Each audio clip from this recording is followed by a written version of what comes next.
श्री राधे श्याम। परम पूज्य श्री गौरदास जी महाराज जी के YouTube चैनल को सब्सक्राइब करें।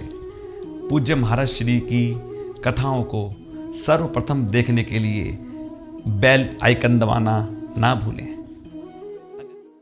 परम करुण पतित पावन अशरण शरण दीन बंधु नवद्वीप बिहारी श्री निताई गौरहरि सरकार, वृंदावन बिहारी श्री राधा माधव युगल सरकार, श्री बड़े बाबा जी महाराज, श्री सद्गुरुदेव भगवान की अकारण करुणा के फलस्वरूप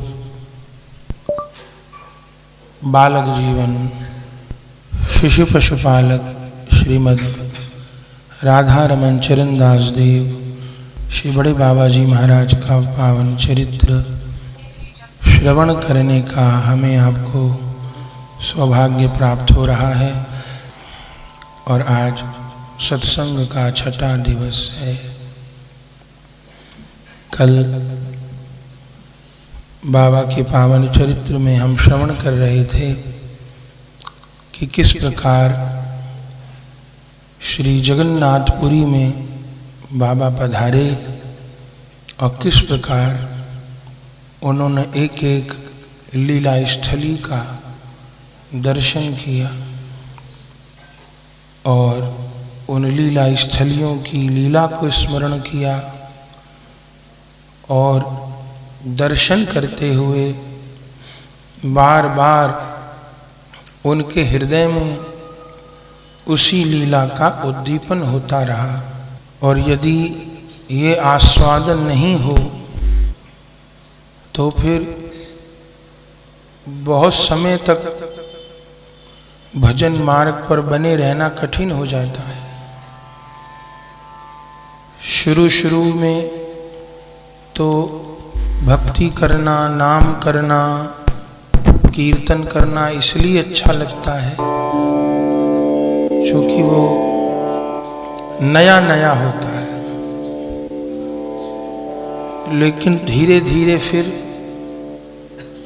वो सब माहौल को हम लोग जान लेते हैं, समझ लेते हैं। तो पहले दिन जितना आकर्षण था उतना 6 महीने बाद नहीं रहता, फिर साल भर बाद उतना नहीं रहता। तो जो नयापन था वो तो साल, 6 महीने, 1.5 साल, 2 साल में कम हो जाएगा। अब यदि रस बना रहे साधक चाहता है तो तभी उसका चित्त रस में डूबा रहेगा, उसको कीर्तन में, जप में तभी स्वाद आएगा जब वो स्मरण करना सीख लेगा। नहीं तो महाप्रभु जी कहते हैं चैतन्य चरितामृत में कि स्मरण साधनेर प्राण। जो स्मरण है वो साधन भक्ति का प्राण है। जैसे साधन भक्ति एक शरीर के जैसे है। अब शरीर में यदि प्राण निकल जाए तो हाथ, पांव, आँख, नाक, कान सब कुछ रहता है, लेकिन वो इंद्रियां काम करना बंद कर देती हैं। ऐसे ही यदि साधन भक्ति शरीर है तो उसमें जो स्मरण है वो प्राण है। यदि साधन भक्ति में से स्मरण चला जाता है तो फिर सारे नियम एक यंत्र की तरह हो जाते हैं, उनमें आस्वादन आना बंद हो जाता है। फिर ऐसे में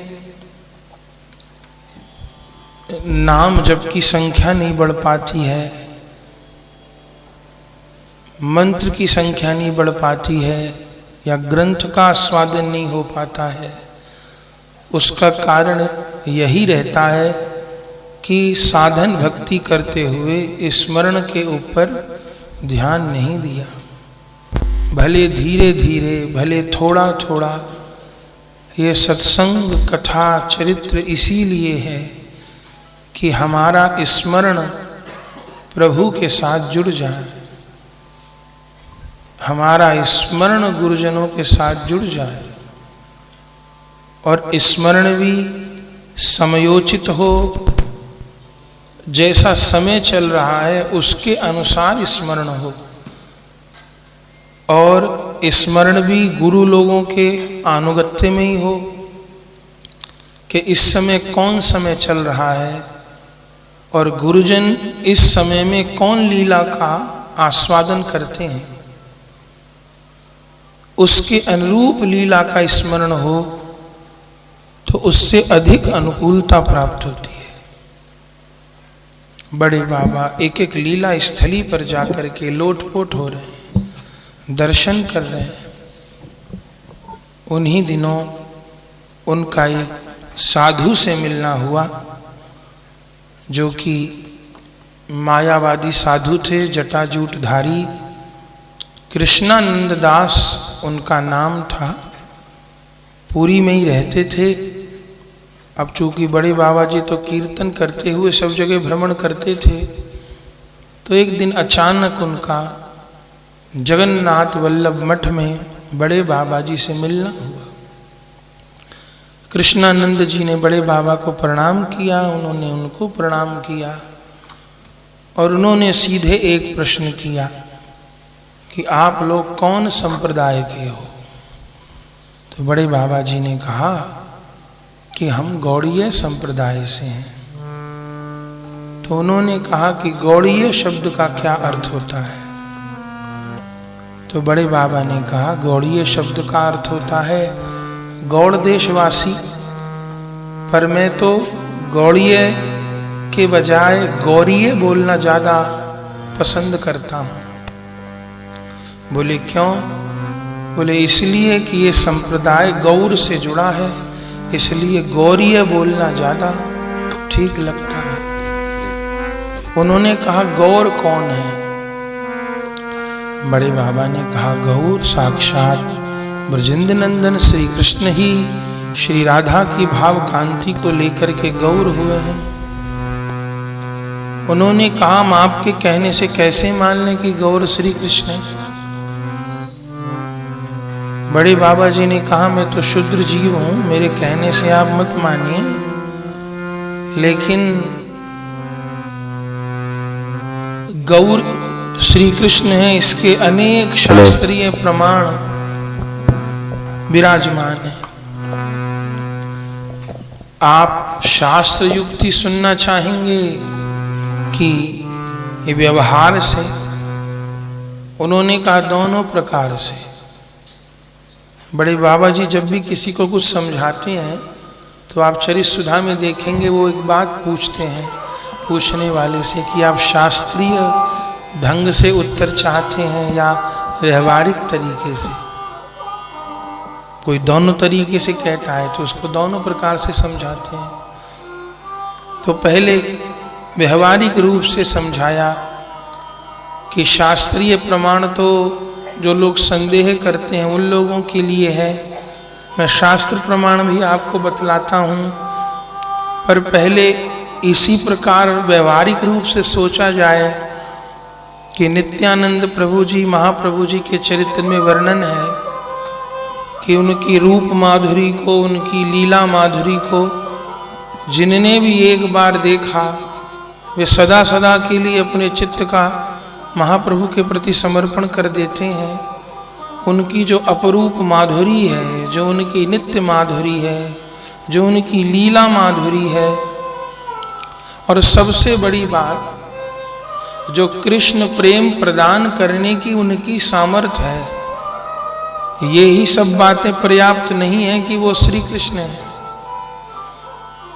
तो वो कहते हैं कृष्णानंद जी कि यदि किसी की रूप माधुरी पे आसक्त होने को ही आप भगवत्ता मानते हैं, तो कोई दुराचारी व्यक्ति किसी वैश्या के सौंदर्य पर आसक्त हो जाए तो क्या आप उस स्त्री को भगवान मान लेंगे?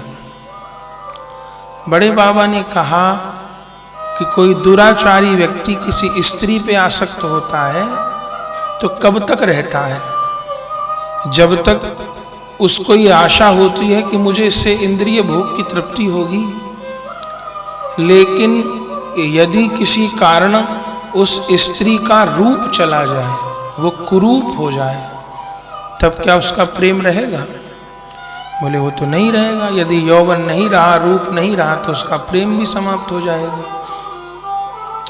तब बड़े बाबा ने कहा फिर विषय पुरुष का स्त्री को भजना वो भजन की श्रेणी में नहीं आएगा, क्योंकि वो आकर्षण एक तो इंद्रिय सुख की पूर्ति के लिए है और दूसरा जब तक उसकी सुंदरता है तब तक है। इन दो चीज के जाते ही वो आकर्षण समाप्त हो जाएगा।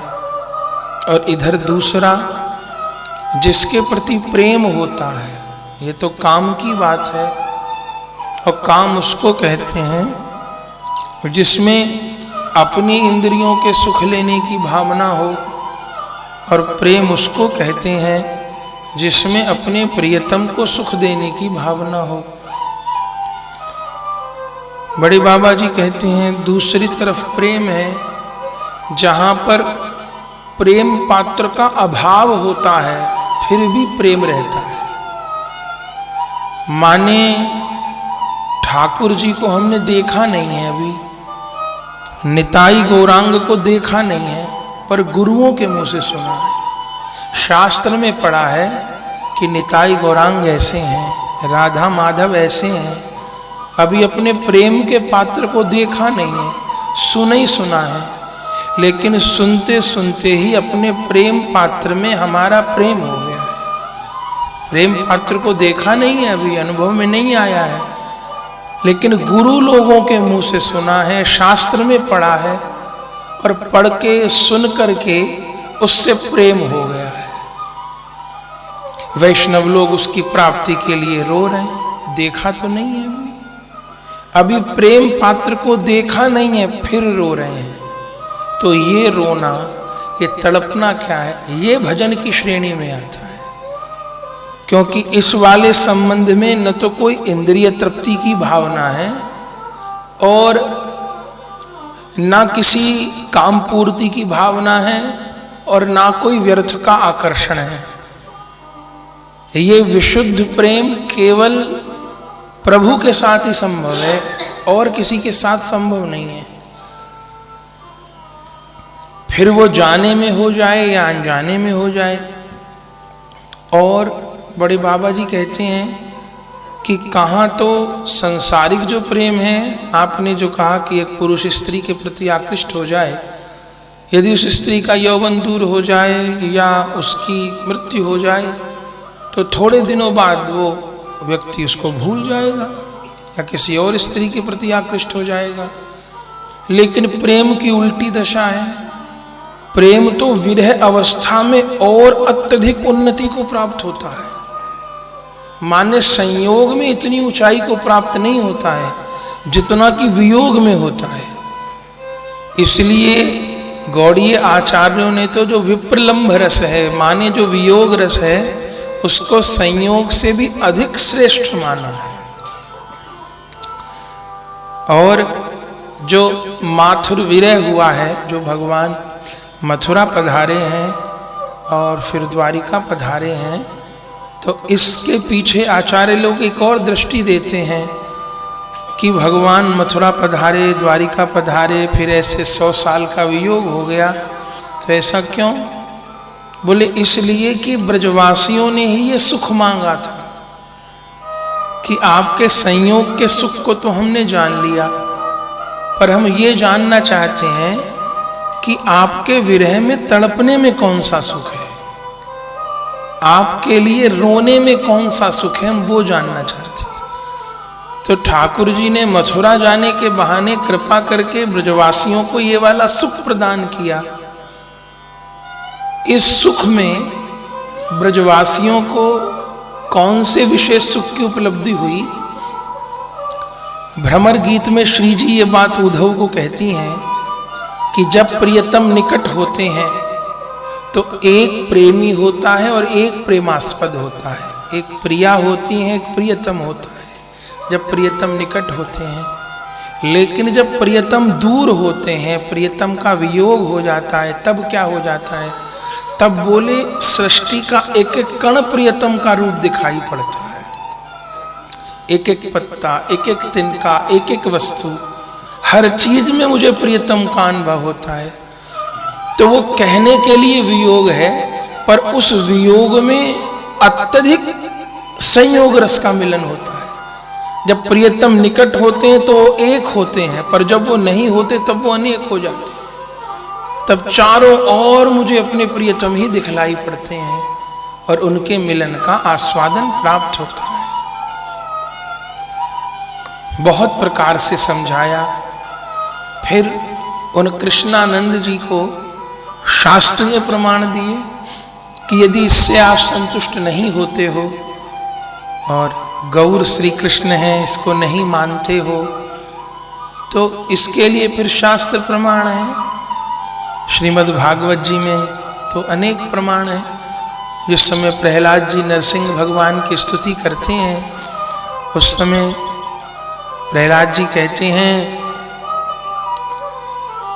त्रियुगी भगवान को, प्रछन्न कलौ त्रियुगी सत्वम, हे प्रभु आप त्रियुगी हो, माने 3 युगों में अवतार लेते हो, सतयुग में, त्रेता में, द्वापर में।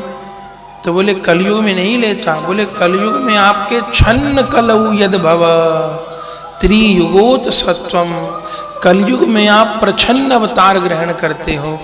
प्रछन्न माने ढका हुआ, छिपा हुआ, माने दिखाई पड़ते हो कुछ और होते हो कुछ।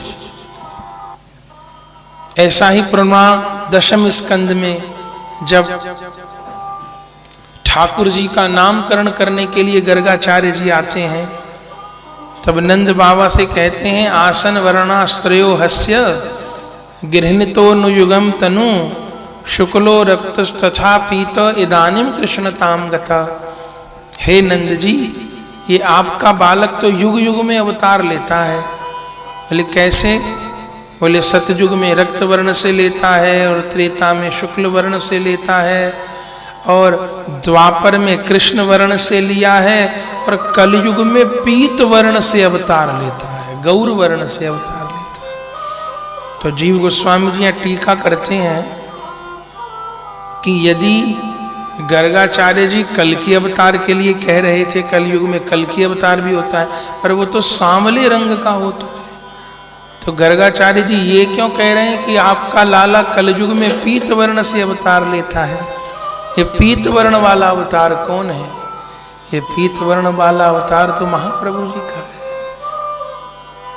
ऐसे ही 11 स्कंद में जब करभाजन और नवयोगेश्वरों का संवाद होता है, तब वो कहते हैं तृषा कृष्णम, हे ऋषि, जो प्रभु भीतर से तो अकृष्ण है और बाहर से कृष्ण है, सांगो पांगास्त्र पार्षदम यज्ञई संकीर्तन प्राये यजंती ही सुमेधसा, जो भीतर से तो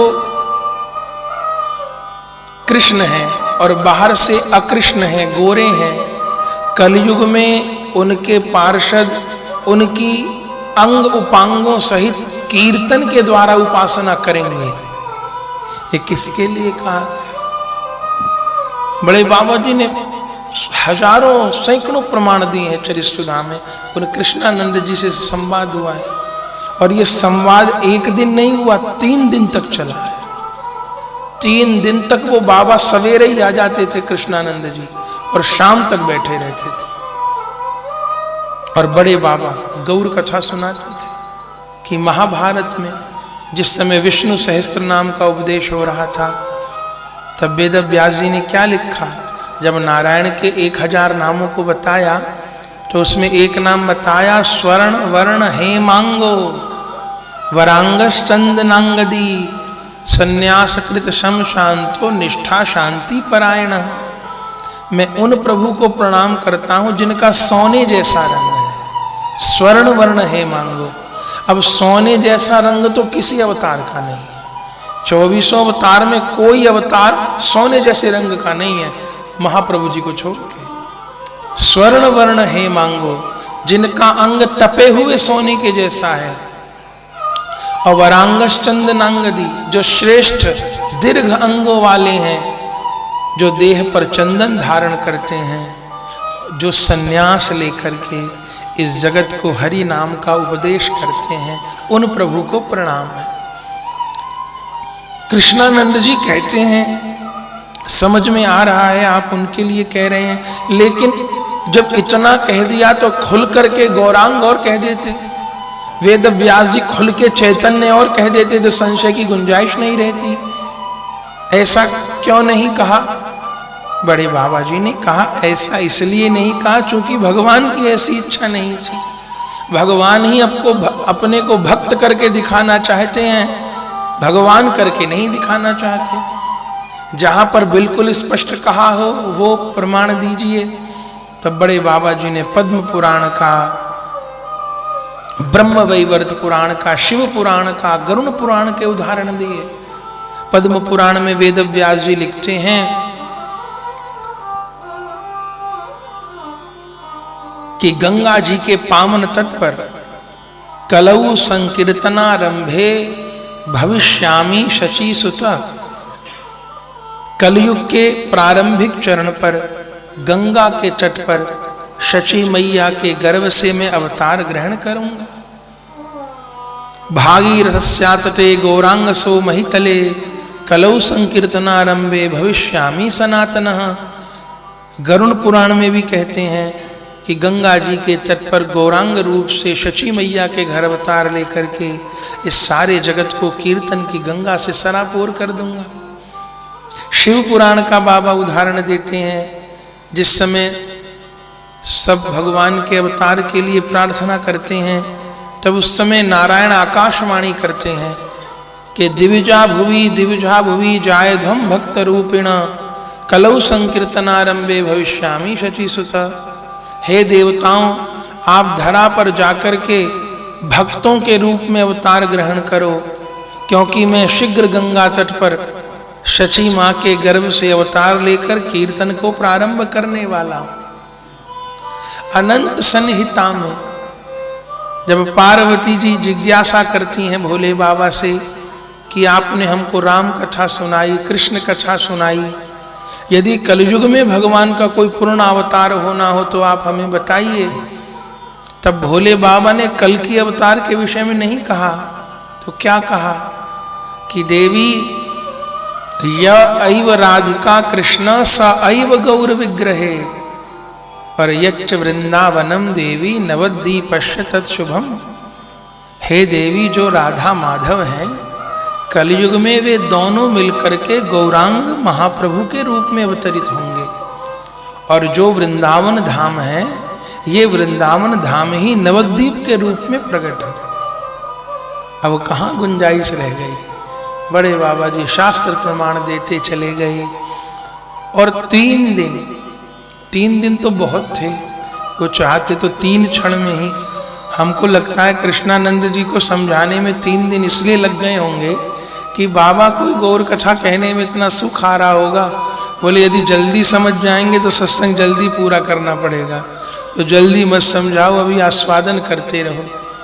और 3 दिन हो गए, और 3 दिन करते करते वो गौर कथा, गौर तत्व, और बाबा को समझाते समझाते ये अश्रुकंप पुलक हो रहा है।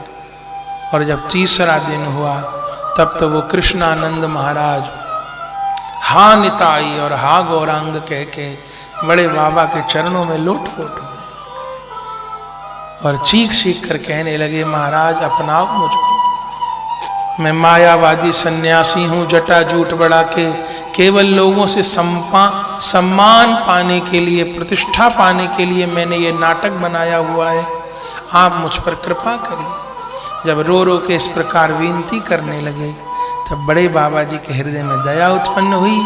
तब उनको शौर कार्य करा के आने के लिए कहा।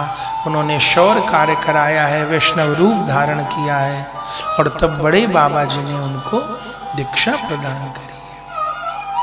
और फिर उनका नाम रखा है कृष्णानंद दास। ये बहुत समय तक सेवा में रहे। जिस समय प्रेमानंद भारती जी अमेरिका में कृष्ण नाम का प्रचार करने गए तब ये भी उनके साथ गए थे, पर इनका रास्ते में ही शरीर छूट गया था। तो इन पर कृपा हुई, ये पुरी में हुई इन पर कृपा। और पुरी में एक और भक्त पर कृपा हुई। बड़े बाबा मंदिर जाते थे प्रतिदिन, और उस शिला को देख करके जो कि गरुण स्तंभ के एकदम निकट थी। श्री महाप्रभु जी जिस स्थान से जगन्नाथ भगवान का दर्शन करते, लगभग उसी जगह खड़े होकर के महाप्रभु जी ने 20 वर्ष जगन्नाथ जी का दर्शन किया हो। महाप्रभु जी भीतर नहीं जाते थे, गरुण स्तंभ पे खड़े होकर दर्शन करते थे। ये हाथ दीवाल के ऊपर, अभी भी वो 3 उंगलियां छपी है ना दीवाल के ऊपर, भक्त लोग दर्शन करते हैं। वो 3 उंगलियां महाप्रभु जी की छपी हुई हैं, जिनका ऐसा सहारा लेके खड़े होते थे। और गरुण स्तंभ के निकट उनके चरण, और इतना महाप्रभु जी को आवेश, इतनी करुणा, इतनी विकलता कि जहां आप विराजते थे, खड़े होते थे, वहां का पत्थर गल गया था उनकी देह के ताप से, उनके कृष्ण विरह से। ये काम केवल गौर लीला या गौर भक्तों की लीला में हुए। आप सोचिए, पत्थर चूरा तो हो सकता है, टूट तो सकता है, उसका चूरा तो बनाया जा सकता है, पत्थर कहीं गलते हैं, समझ में आती है बात। महाप्रभु जी की करुणा से पत्थर गला।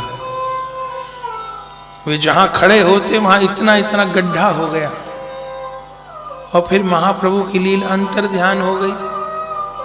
बड़े बाबा जी जब मंदिर दर्शन करने जाते, तो जब धीरे धीरे लोग आते, तब तो लोगों को पता था कि गौर के चरण चिन्ह हैं, तो लोग बच के निकलते थे।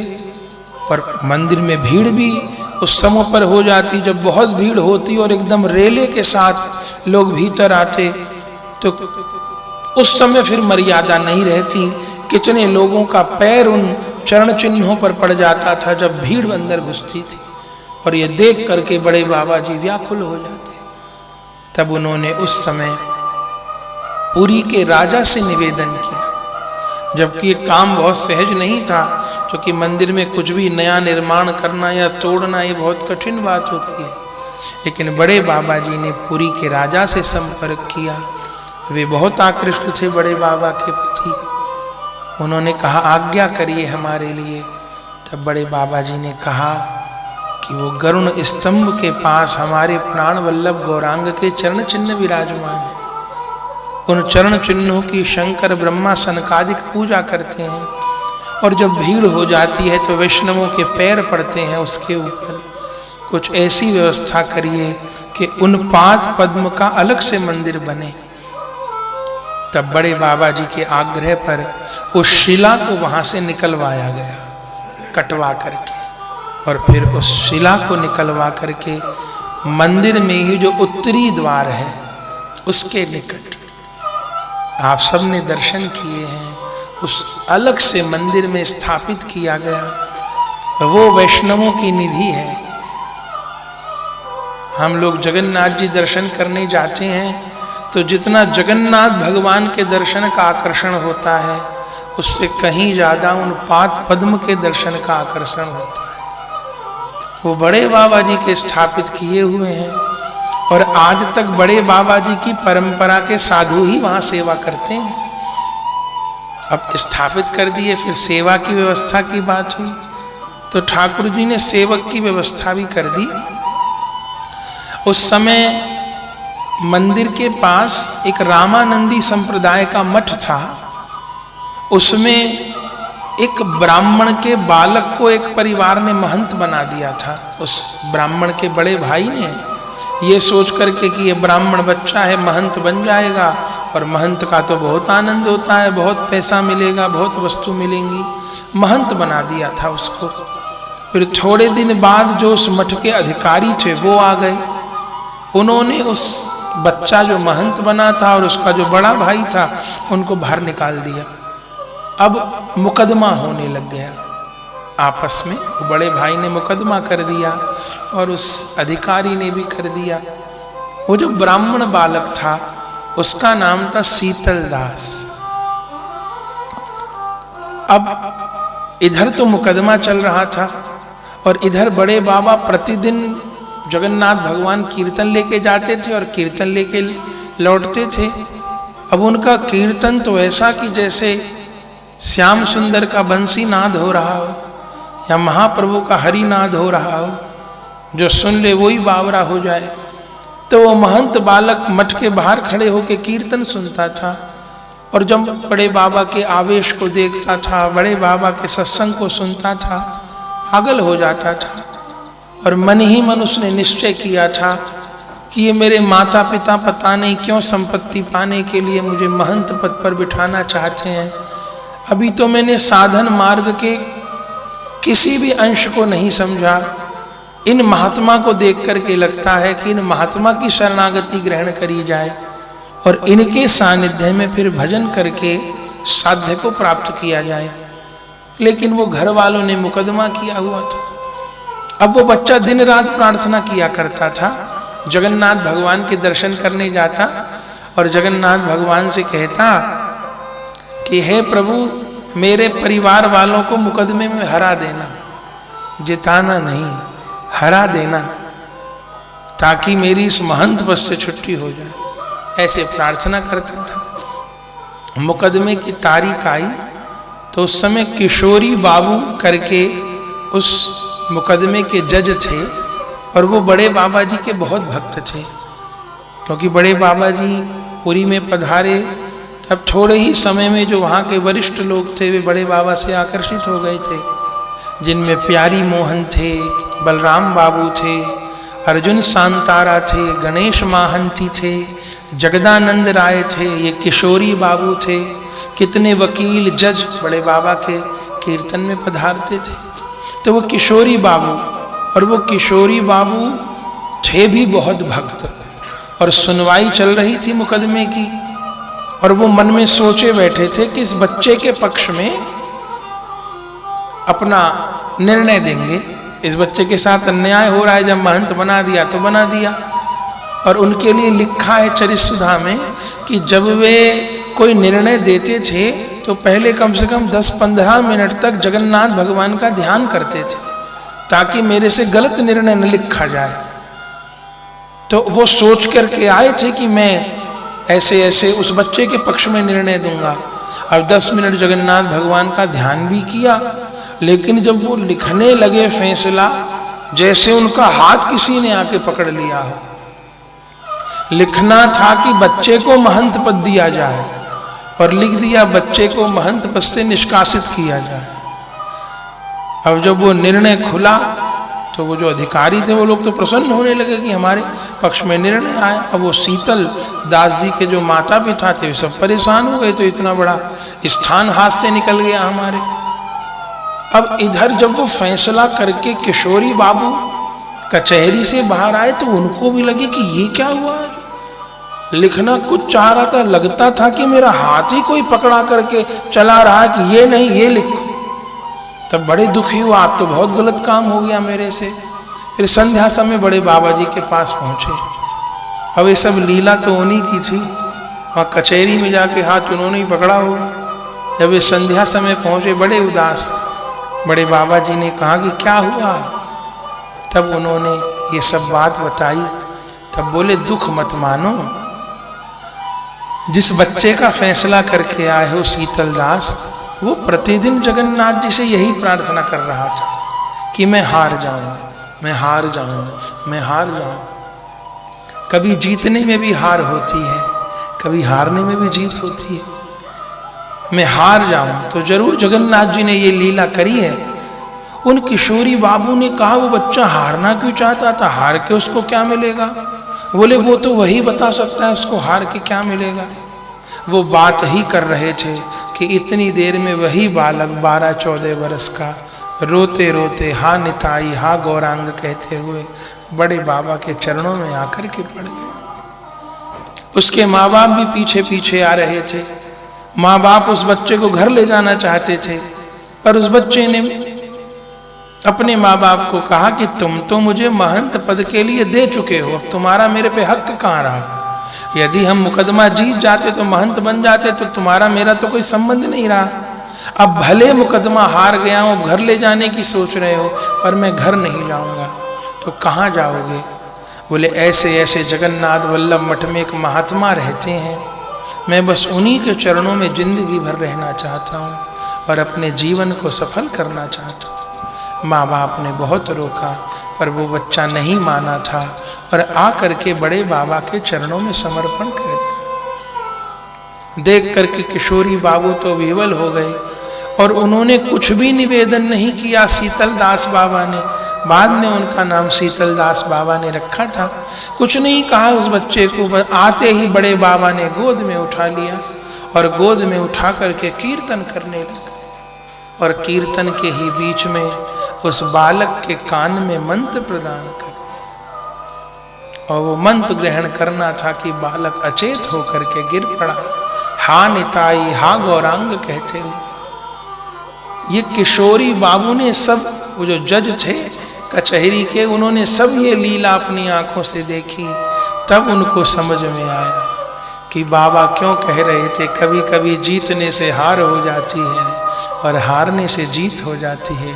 अब समझ में आया कि जगन्नाथ ने छोटी हार दिलवा करके इसको बहुत बड़े मैदान में जीत दिलवा दी। और जीवन की बहुत बड़ी जीत है कि ऐसे सिद्ध महापुरुष की शरणागति मिल गई। छोटी हार करवा के कोई बड़ी जीत करवाई।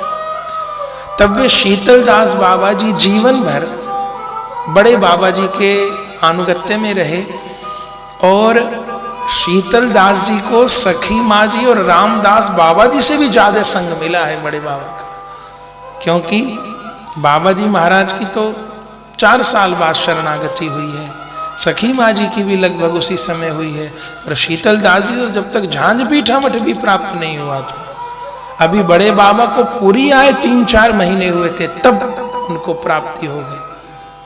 और हाथ जोड़ करके पूछा कि मेरे लिए आज्ञा क्या है। बोले आज्ञा ये है कि महाप्रभु जी के पाद पद्म का अलग से मंदिर बन गया है, अब तुमको उन्हीं महाप्रभु के चरण कमलों की सेवा करनी है। तब शीतल दास बाबा उसी मंदिर की महाप्रभु के चरण चिन्हों की सेवा करते थे।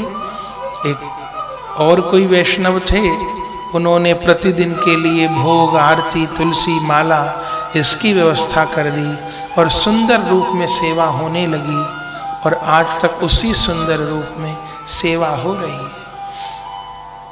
शीतल दास जी पर कृपा करी, इन कृष्णानंद दास जी पर कृपा करी और बड़े बाबा पुरी में विराजमान। क्योंकि गुरु जी ने इससे आगे की अभी आज्ञा नहीं करी थी।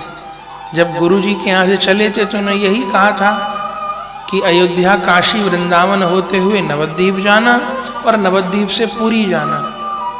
तो जैसे महाप्रभु जी दक्षिण यात्रा करने के बाद 2 साल तक कहीं नहीं गए, पुरी में रहे, ऐसे बड़े बाबा जी भी नवद्वीप से पुरी आने के बाद लगभग 2 साल पुरी में ही रहे।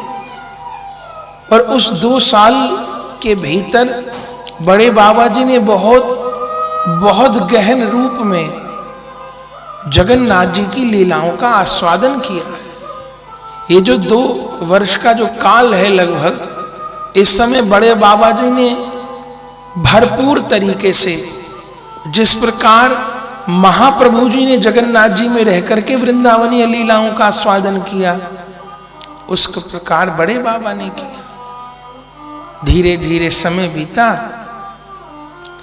कि चंदन यात्रा का अवसर आया, अक्षय तृतीया का अवसर आया। और अक्षय तृतीया तो बड़ा प्रिय त्योहार है ठाकुर जी का, और वृंदावन में तो एक ही दिन होती है चंदन यात्रा अक्षय तृतीया को, लेकिन पुरी में 21 दिन चंदन यात्रा होती है। समाजवाड़ी में भी 5 दिन होती है। सखी माँ जी के ठाकुर जी डोले में बैठ करके गंगा जी जाते हैं और फिर पूरी नौका सजी रहती है पुष्पों से, उसमें ठाकुर जी विराजमान होते हैं और फिर गंगा जी में रात्रि भर विहार होता है। रात्रि भर ये सखी माँ जी का चलाया उत्सव आज तक चल रहा है। कहते हैं सखी माँ जी कभी बाहर नहीं निकलती थीं आश्रम से, समाजवाड़ी से, केवल चंदन यात्रा के उत्सव पर बाहर निकलती थी और नौका में बैठ करके फिर सारी रात युगल सरकार का विहार, सारी रात। अभी भी उन सब परिपाटियों को निभाया जाता है। समय तो हो गया है, कल फिर 7:30 बजे। पूरा तो चरित्र होगा नहीं, और हमसे जिंदगी में आज तक कुछ भी पूरा नहीं हुआ, सब काम अधूरे ही हैं, हम खुद अधूरे हैं। तो जितना तक हुआ उतना तक कर लेंगे, उसे कहिए जय जय श्री राधे जय श्री राधे श्री राधे। बालक जीवन बालक श्रीमद राधा रमन चरण दास श्री बड़े बाबा जी महाराज की जय हो। प्रिय भगवत प्रेमियों, अगर यह वीडियो आपको पसंद आई तो इसको लाइक कीजिए और अधिक से अधिक शेयर कीजिए। श्री राधे श्याम। परम पूज्य श्री गौरदास जी महाराज जी के YouTube चैनल को सब्सक्राइब करें। पूज्य महाराज श्री की कथाओं को सर्वप्रथम देखने के लिए बेल आइकन दबाना ना भूलें।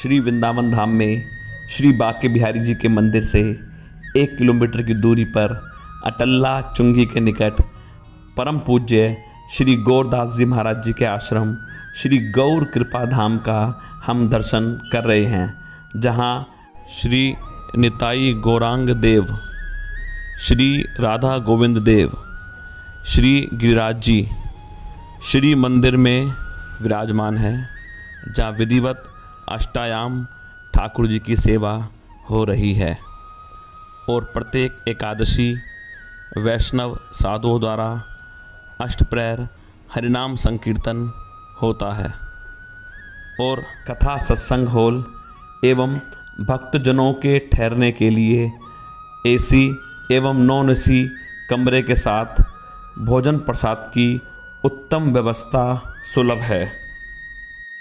यदि आप परम पूज्य श्री गौरदास जी महाराज जी के आश्रम श्री गौर कृपा धाम में ठहरना चाहते हैं या कोई जानकारी प्राप्त करना चाहते हैं तो संस्था के नंबरों पर संपर्क कर सकते हैं। हमारा नंबर है 9958163312।